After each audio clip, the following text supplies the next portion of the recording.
Hi guys, welcome back to my channel. मैं हूं आपकी दोस्त गरिमा। आज मैं लेकर आई हूं आपके लिए बहुत ही ज़्यादा informative and useful video specially for pregnant ladies.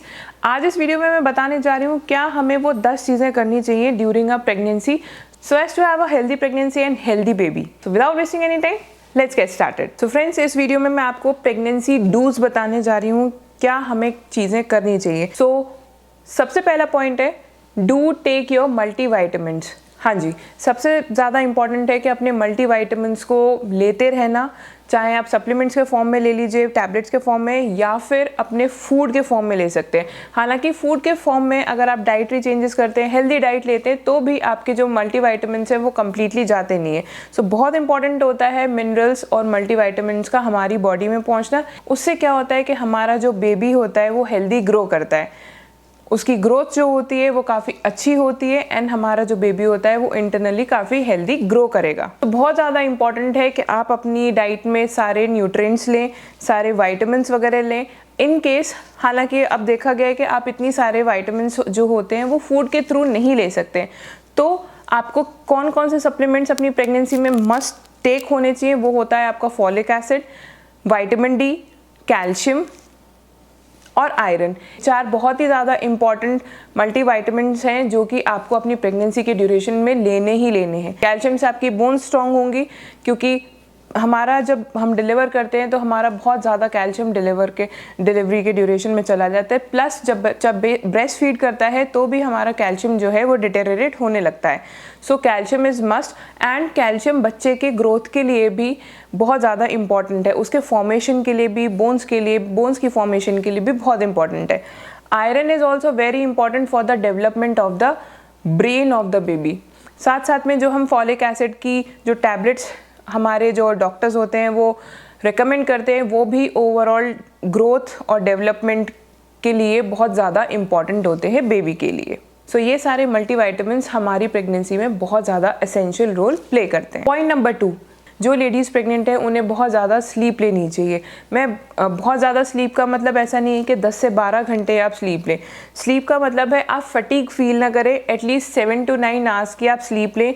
कभी भी आपका ब्रेक होता है तो आप एक पावर नैप्स बीच बीच में ले सकते हैं, जिससे कि आपका ओवरऑल ग्रोथ होगी, साथ साथ में बच्चे की भी ओवरऑल ग्रोथ अच्छी होती है। अगर आप फटीग फील करेंगे, थका थका फील करेंगे, तो बच्चे के ऊपर उससे पर डायरेक्टली असर होगा। आपको बीपी होना शुरू हो जाएगा, आपकी बॉडी में वाटर रिटेंशन होना शुरू हो जाएगा, बॉडी स्वेलन हो सकती है। सो स्लीप का बहुत ज़्यादा इंपॉर्टेंस है बेबी की ओवरऑल ग्रोथ में और आपकी एक हेल्दी प्रेगनेंसी की जर्नी में। Point number 3, do workout. Workout करना बहुत ही ज़्यादा एसेंशियल है, अपनी बॉडी को मूव करते रहना एसेंशियल है। इससे जो डिलीवरी के टाइम पे लेबर्स होते हैं उसमें आपको बहुत आसानी मिलेगी, बहुत ज़्यादा हेल्प मिलेगी। सबसे ज़्यादा इंपॉर्टेंट होती है ब्रीदिंग एक्सरसाइज, वॉकिंग और प्रीनेटल योगा के जो आसन्स होते हैं वो आप ज़रूर सीखिए। इससे क्या होता है कि जो बच्चे की जो पोजीशन होती है वो प्रॉपर जगह पर आ जाती है, जिससे जो हेड होता है बेबी का और नोज़ जो है वो आपकी स्पाइन के पीछे, स्पाइन की जगह पर होनी चाहिए। सपोज़ ये आपकी स्पाइन है, सो यहाँ पर बेबी का नोज़ होना चाहिए और इस तरीके से बेबी का हेड जो है वो प्लेस होगा। तो नाक जो है वो बच्चे की पीछे होगी और हेड इस तरीके से आपके जो वजाइनल एरिया में वहाँ पर फिक्स हो जाता है, जिससे कि ईजी हो जाता है आपको कम कॉन्ट्रैक्शन। जब आपको कॉन्ट्रैक्शंस आएंगे तो आपको रिलेटिवली कम पेन फील होगा। सो पॉसिबिलिटीज़ बहुत ज़्यादा हाई हो जाती हैं बेबी की प्रॉपर प्लेसमेंट की। अगर आप रेगुलरली एक्सरसाइज करते रहते हैं तो वो आपको काफ़ी सारी चीज़ों में हेल्प कर सकता है during pregnancy, like insomnia, excessive weight gain, muscle pain और मूड स्विंग्स।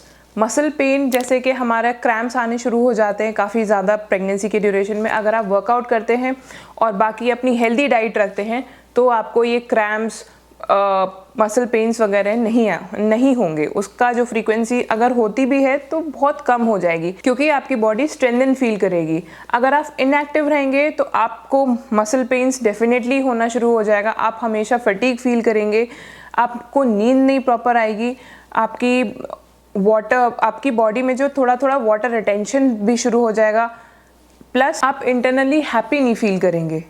सो कहीं ना कहीं ये स्ट्रेस का कारण बनता है। So please do workout during your pregnancy.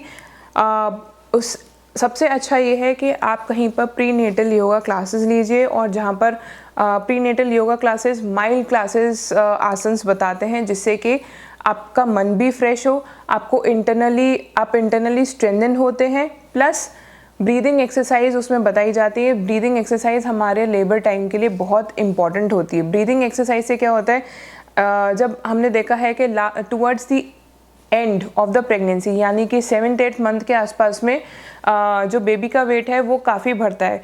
कई बार होता है कि बीपी शूट अप होने लगता है लास्ट ड्यूरेशन में, 3rd ट्राइमेस्टर में।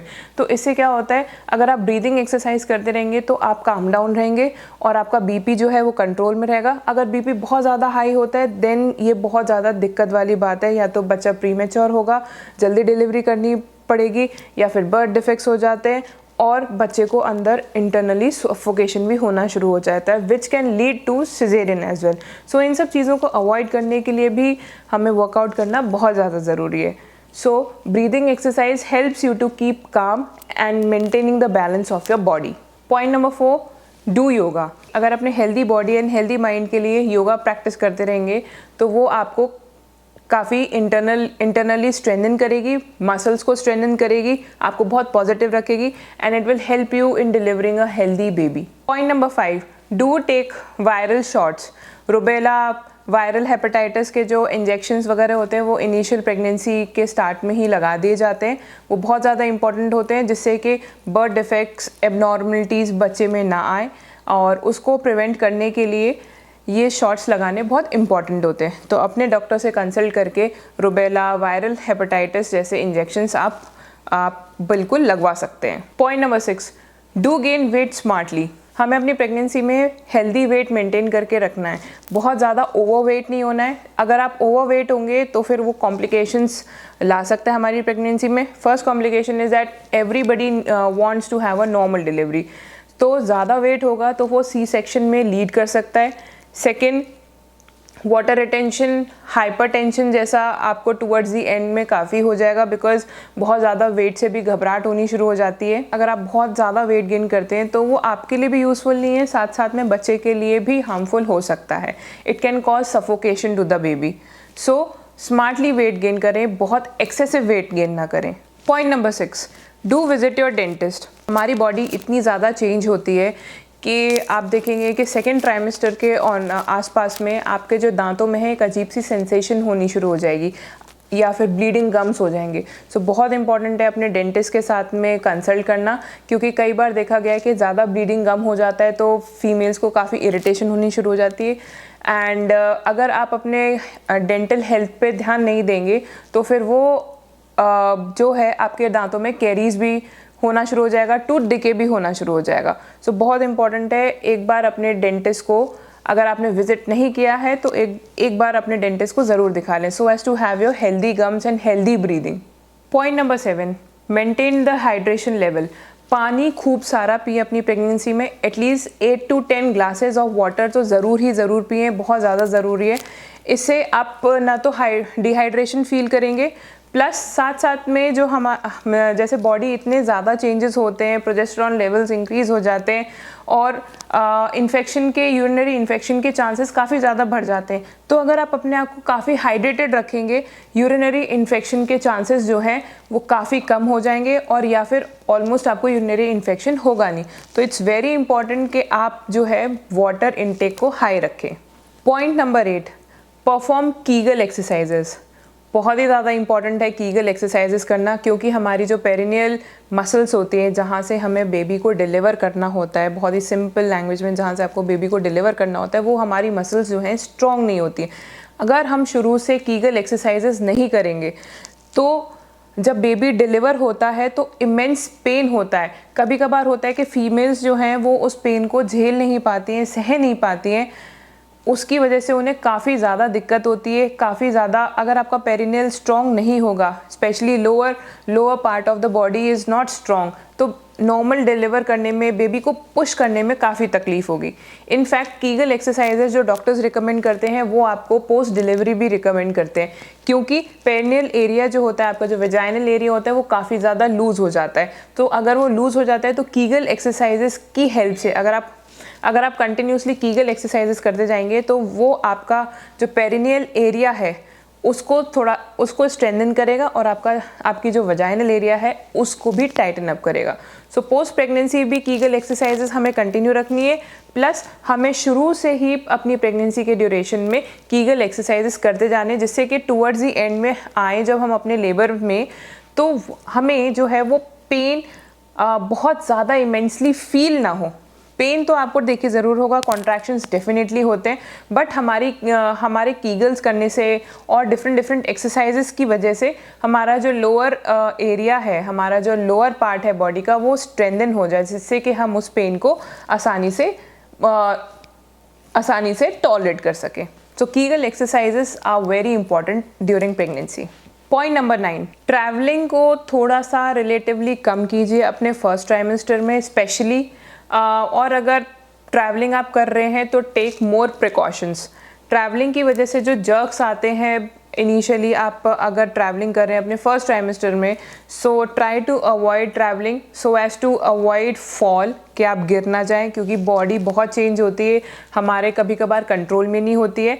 और अगर आप सेकेंड ट्राइमेस्टर या थर्ड ट्राइमेस्टर में ट्रैवल करना चाह रहे हैं, avoid travelling during first and third trimester, क्योंकि आपको थर्ड ट्राइमेस्टर में इसलिए आपको नहीं पता व्हेन यू आर रेडी और कब आपको कॉन्ट्रैक्शंस होना शुरू हो जाएं। स्पेशली 6.5 मंथ्स के बाद में आप ट्रैवलिंग अवॉइड करें, एंड फर्स्ट ट्राइमेस्टर में आप there is a big no for travelling, because बच्चा जो है बच्चा जो है वो प्रॉपरली अटैच नहीं हुआ होता है वूम से, एंड वो बहुत छोटा होता है। सो अगर आपको जर्क लगता है, या फिर आपने अपना बैलेंस खो दिया, या फिर आपको हल्का सा भी झटका आया,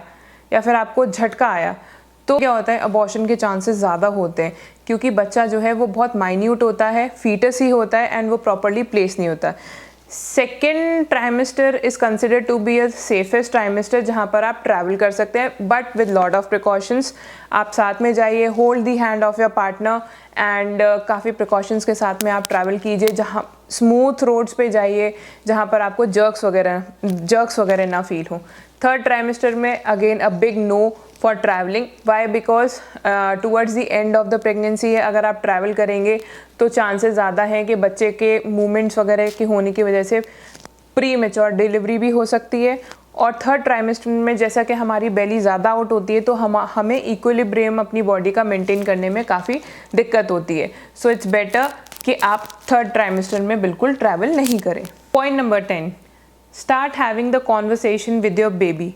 जब आपका बेबी आपके वूम में है तो उससे बच्चे से बात करना शुरू करें। ये बहुत ज़्यादा एसेंशियल है, एंड इसका मैं आपको रीज़न बताती हूँ क्यों हमें अपने बेबी से बात करनी होती है, सो दैट कि वो हमारी बातों को बिल्कुल सुन सकता है, रिस्पॉन्ड करता है बाय मूविंग, या फिर आप उसको बात करेंगे। तो जब बेबी आउट होता है तो कई बार ये देखा गया है कि वो अपनी मदर की जो आवाज़ है उसको बिल्कुल पहचानता है। So keep talking to your baby, उसको फेमिलियर कराइए थोड़ी बाहर की दुनिया से, कि भाई बेटा जब आप बाहर आओगे तो आपको इस तरीके से मिलेगा, और वो आपकी वॉइस को बिल्कुल पहचान जाए।